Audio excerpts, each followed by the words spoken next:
Hubo muchos momentos en que yo he dicho, ¿por qué no me mataron? ¿Viste? ¿Por qué? ¿Por qué no me mataron? Muchas veces dije eso.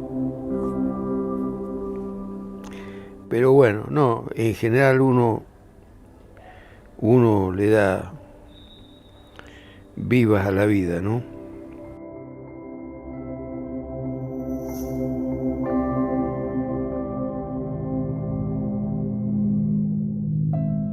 Cuando ando por la calle, miro, les miro la cara y digo, no, este no es hijo. Yo les miro porque yo lo voy a reconocer cuando lo vea. Ahora ya puedo hablar, ¿viste? Pero los primeros años no podía hablar. Ni decir Mercedes. Era muy duro, muy duro.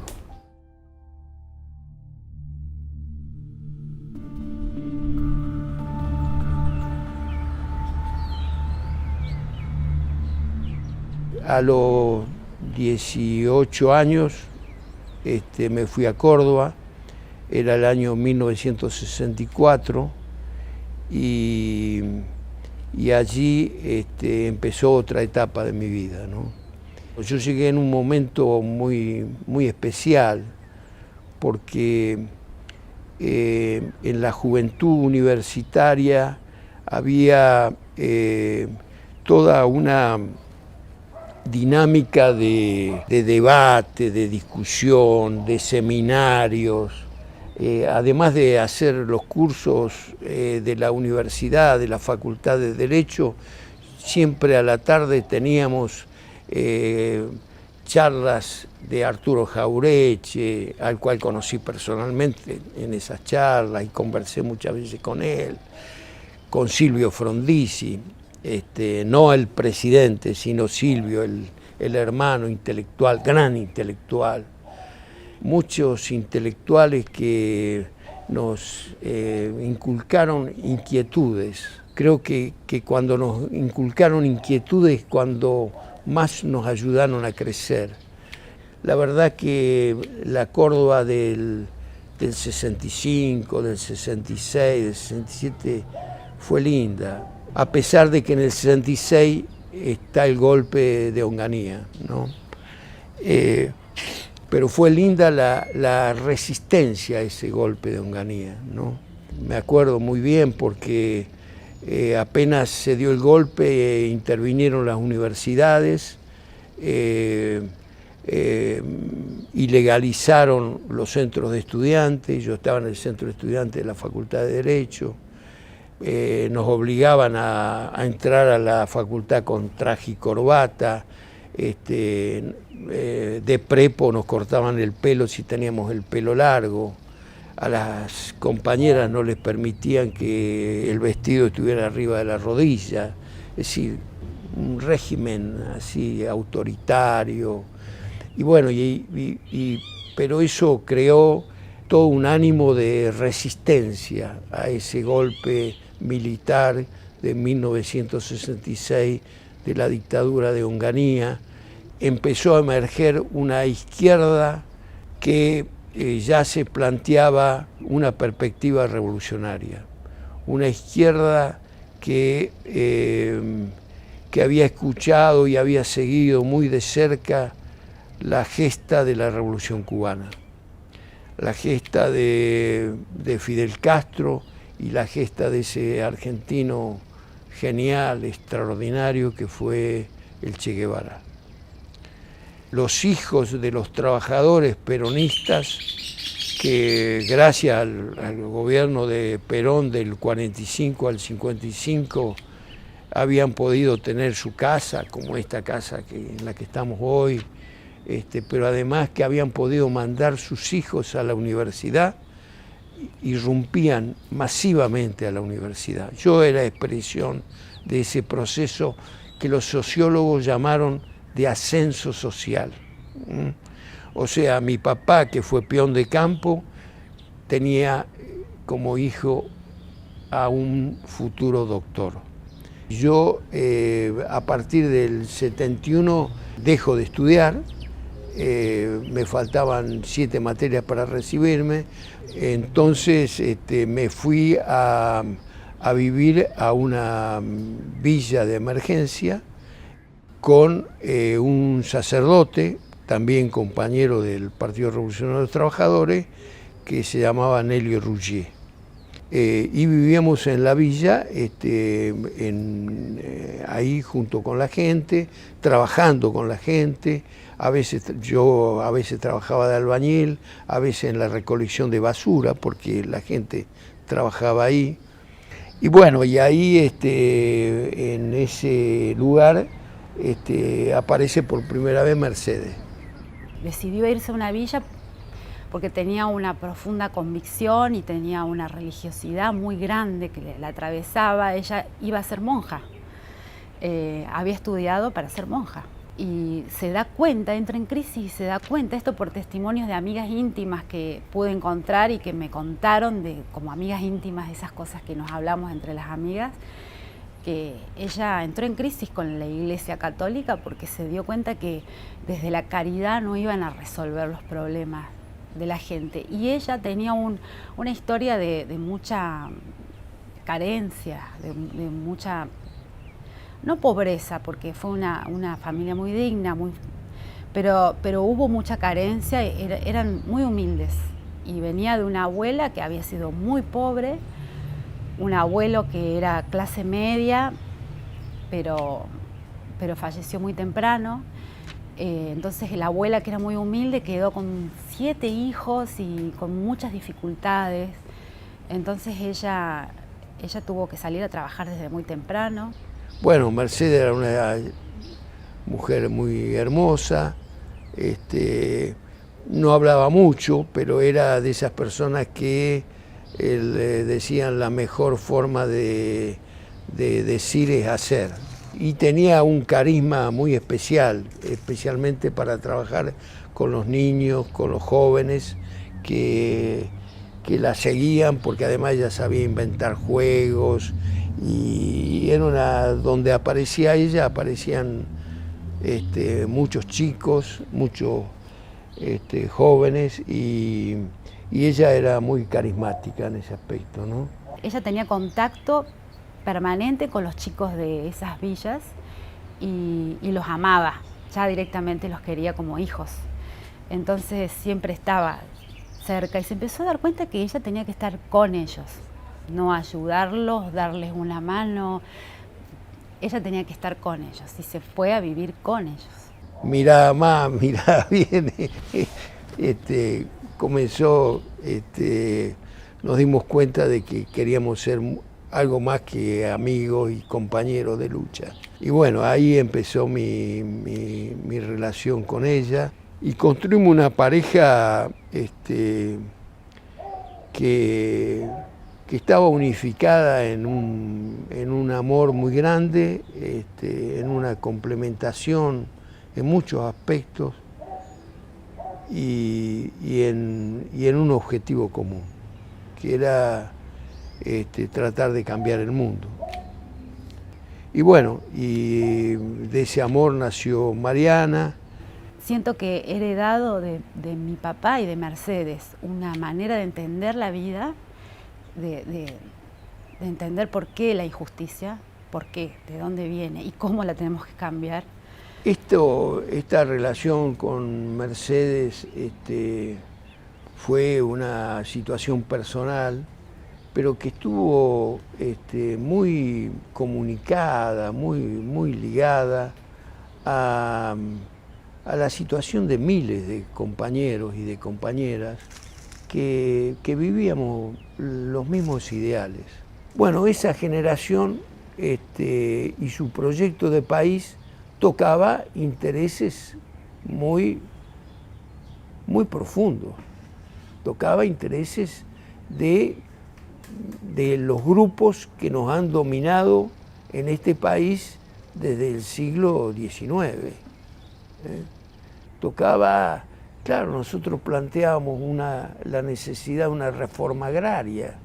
Entonces imagínate vos que eso tocaba intereses de la oligarquía terrateniente más conservadora, más putrefacta de este país. Nosotros planteamos de que la energía, el petróleo, las grandes fábricas, los servicios públicos tenían que estar en manos del Estado y administrados por sus trabajadores. Y todo eso empezó a llenar de pánico a los dueños de la Argentina, a las 2.000 familias dueñas de la Argentina. Empezó a llenar de pánico. ¿Y qué hicieron? Y fueron y golpearon los cuarteles, para decirles que esto no podía seguir así, que había que ordenar este país y que la única forma de ordenar este país era con 30.000 desaparecidos. Y esta es la historia, este es el origen de los 30.000 desaparecidos. Fue una cosa absolutamente planificada.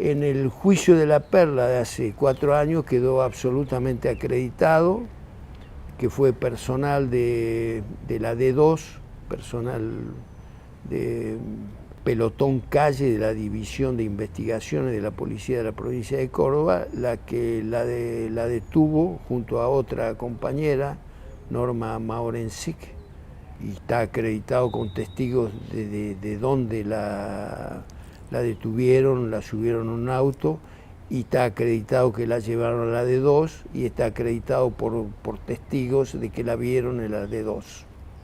También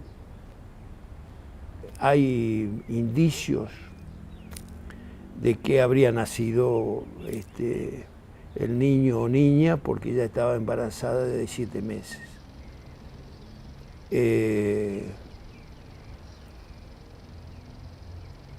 Bueno, en eso estamos, en recuperar al niño o la niña, y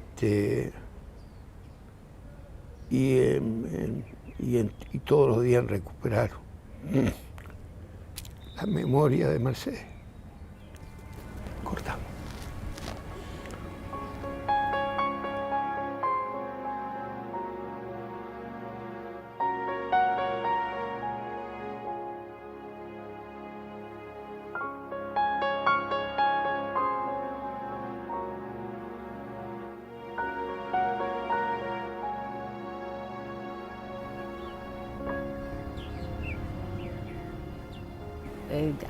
Hubo una publicación que dejó tirada en la peatonal de Córdoba, una publicación que se encontró que decía: si no se entregan los dirigentes de estas organizaciones, van a ser fusilados, como fue fusilada María de las Mercedes y Graciela Maurensic, y firmaba Comando Libertadores de América.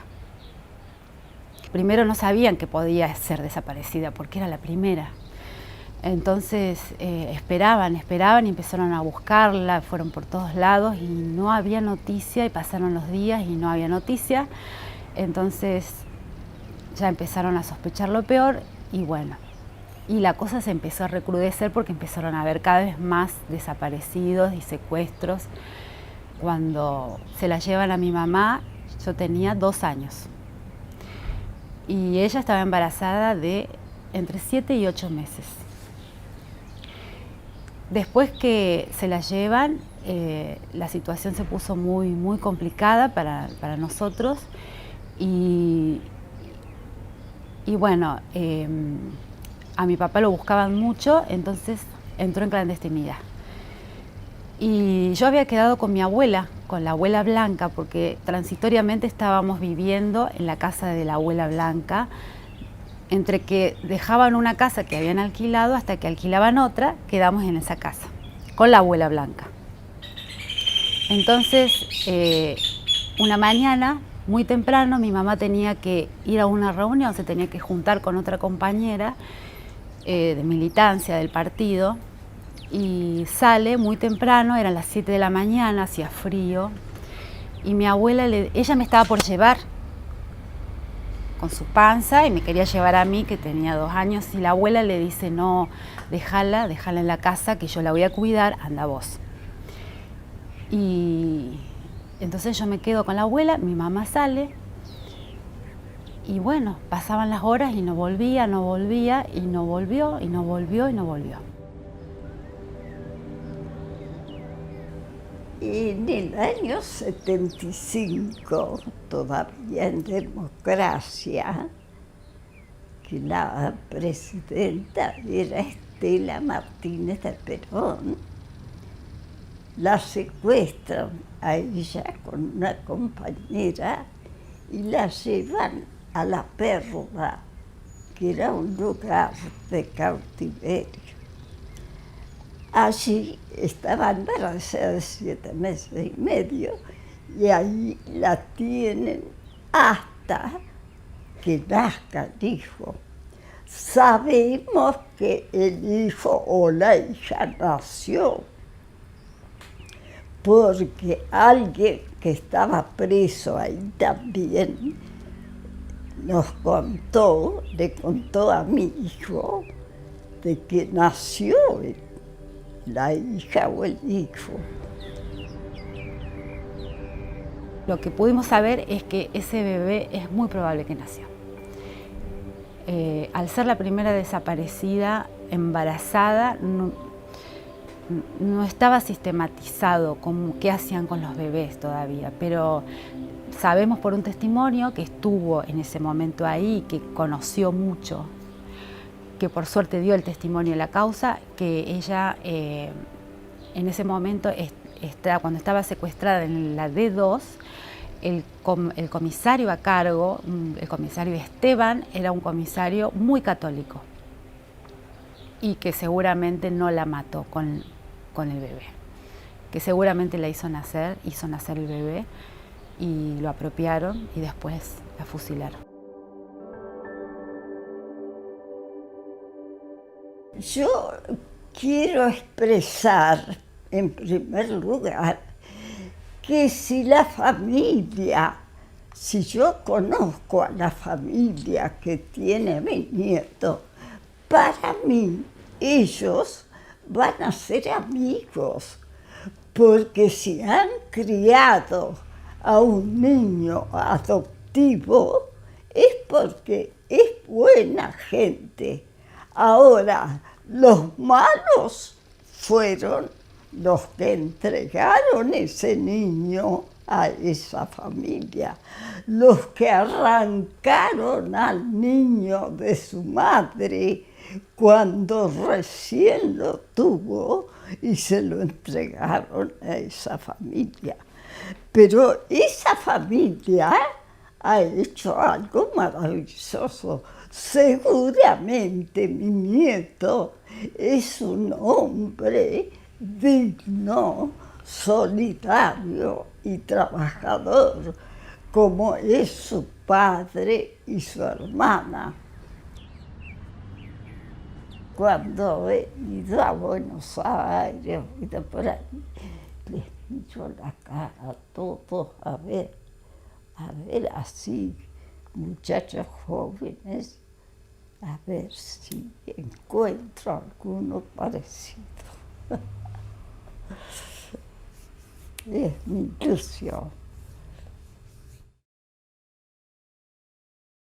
Mi papá se entra a la clandestinidad porque en ese momento estaba muy peligroso para él y decide irse conmigo.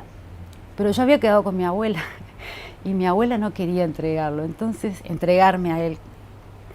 Y por participación de una tía me pone 4 mudas de ropa y me saca de la casa de la abuela y en una bolsa me llevan y me entrega con mi papá. Y a partir de ahí mi papá nunca me dejó, siempre estuvimos juntos, siempre. Y bueno, empezó el periplo de salir del país, estuvimos en distintos países, siempre mi papá con apellidos cambiados, yo nunca sabía cómo se llamaba él, por ahí se llamaba Raúl, por ahí se llamaba Pablo, por ahí se llamaba... Incluso por ahí se presentaba con gente y decía, me llamo... Y yo decía, ¿pero cómo no te llamabas? y le rompí el secreto. Estaba trabajando en el hospital y los viernes a la noche me iba a Córdoba y lo encontraba en algún lugar que yo no sabía dónde era. Él me esperaba en la terminal y me llevaba a algún lugar. Ahí charlábamos hasta que al otro día tomaba el colectivo y venía. Eso una vez lo hacía yo y otra vez lo hacía mi marido. La abuela Nélida, a pesar de que era muy difícil para ella poder acercarse a nosotros, porque en clandestinidad vos no podías decir dónde estabas, ni siquiera tu nombre. Entonces no era fácil, y aún así ella siempre intentó estar con nosotros y vernos. Ella sabía que tenía intervenido el teléfono, entonces cada vez que la llamaban y le preguntaban por él, ella decía que no sabía nada. Y seguramente no sabía nada, pero cuando pudo tener alguna noticia, y hay una anécdota que fue durísima, porque ella quiere ir a vernos y se entera que estamos en París, en Francia, y se toma un avión y se va. Y en la dirección que ella creía que estábamos, ya no estábamos. Entonces llegó y nos acabábamos de ir. Y los vecinos no sabían dónde estábamos. Así que se quedó y empezó a caminar por las calles y mirar a ver si nos encontraba. Y nunca lo encontró. Así que volvió sin vernos. Pero después, cuando ya empezamos a adquirir cierta estabilidad en ese exilio, ella empezó a ir y bueno, y era una fuente de amor, de ternura, de alegría, porque ella siempre llegaba con regalos, con música, nos llevaba los discos de María Elena Walsh y nos instaba a que cantemos, a que actuemos. Mi hijo recorrió mucho Europa y era vigilado también, así que no podía estar en un lugar fijo, porque la represión argentina también estaba en Europa y los perseguían y si los encontraban los liquidaban. Y así fue que pasaron muchos años y cuando ya pudimos volver, después de la democracia, volvimos en el 85, llegamos a Córdoba y bueno, y empezar a recuperar el apellido. Por empezar, yo recuperé mi apellido. Cuando mi papá pudo volver a entrar y ya no era peligroso volver a tener su nombre y apellido, lo recuperó. Y también para mí fue empezar a recuperar la historia de lo que había pasado, porque mientras tanto éramos una familia. Igual yo sentía como que había algo que no estaba cerrado, porque yo tenía sueños. Yo de mi mamá no me acuerdo, pero tenía 2 años y algo en la consciente o en el subconsciente está presente latiendo. Y me acuerdo que soñaba mucho, soñaba cosas. No soñaba con Mercedes, pero soñaba con una madre. Soñaba con una madre. Madre, así, pero sin cara. Y entonces cuando volvimos, mi abuela Blanca inmediatamente quiso verme y mis tías y tíos. Empecé a recuperar las fotos de mi mamá. Y cuando vi la foto de ella, fue como que se acomodaron los ladrillos de una pared. Como que entendí, como que sabía yo de dónde venía, como que me acordaba de ella. En realidad no me acuerdo, pero me cerró la cuenta, entendí. Saber que ella entregó su vida por mí y por muchos, me llena de orgullo. Bueno, así me fui reencontrando de a poco. Creo que hasta el día de hoy no termino de reencontrarme con su historia. Del todo. Siento que me falta todavía. Y voy encontrando gente incluso que la ha conocido. Cada vez me cuentan cosas, aspectos de ella que me sirven para reconstruir. Nosotros cuando volvimos empezamos a acercarnos a abuelas de Plaza de Mayo, y las abuelas en ese momento con mucho esfuerzo, con muy pocos recursos. Me las acuerdo, las abuelas estaban en la plaza, dando vuelta a la Plaza San Martín los jueves. Era un grupito pequeño. Las marchas de los 24 de marzo eran grupos pequeños de personas. Y bueno, y después con el tiempo de a poco se fue sumando y ya fueron plazas más grandes y las marchas ahora son multitudinarias. Bueno, nuestro caso está en Abuelas de Plaza de Mayo. Acá vino Tati Almeida, y tengo fotos. Tati Almeida, ¿quién otra? No, otra más. Vera. Además, en Córdoba he estado con las abuelas de Plaza de Mayo. Sí. Y las felicito porque tantos nietos que se han encontrado. Ojalá por ahí aparezca el mío. Ojalá. Estamos en la búsqueda, a mí me sucede que estoy en las redes sociales, en Facebook, y acepto todas las amistades que me solicitan, todas, porque tengo en mi portada la carta y tengo las fotos, y quiero que la mayor cantidad de gente posible vea esa carta, y si alguien se siente identificado o identificada, se acerque. Y es así ha sido durante estos últimos años. Mucha gente se acercó con dudas de su identidad y bueno, vio el rostro de mi mamá, vio mis facciones y dijeron, creo que soy parte de tu familia. Entonces, bueno, fueron al análisis de sangre, que es lo más contundente, y no, hasta ahora no dio positivo. Pero estamos esperando porque eso tiene que suceder pronto, tiene que suceder. Una persona cuando va creciendo y siente que hay algo que no está claro en su identidad, eso está molestando todo el tiempo. Uno lo siente, te genera inseguridad, te genera miedo, no confías porque hay algo que no está claro. Eso te trastoca psicológicamente. Y cuando ya los chicos y chicas de más de 40 años tienen hijos, además, ese problema de identidad se empieza a hacer cada vez más fuerte. Entonces, se acercan, se aproximan y bueno, así han aparecido ya varios casos, ¿no? Lo interesante es que ahora muchos de ellos nos están buscando, ¿no? Es el cambio, ¿no? Porque cuando empezamos la búsqueda, en el 80, claro, se trataba de niños, niñas muy de corta edad, entonces nosotros tenemos que buscarlos a ellos.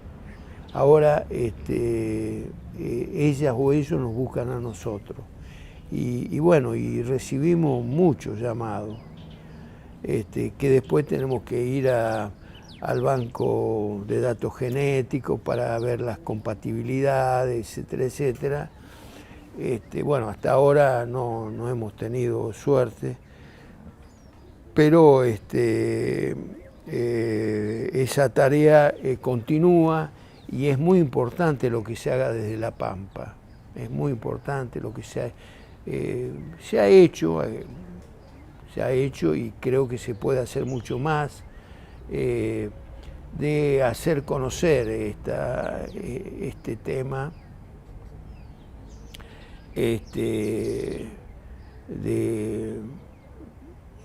Del hijo o la hija de un pampeano, y que se conozca este drama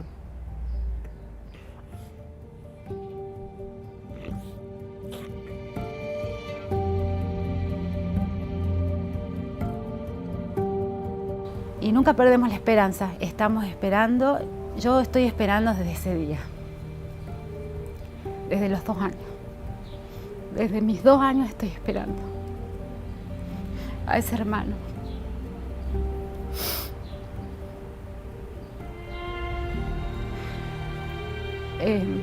Yo creo que va a ser pronto.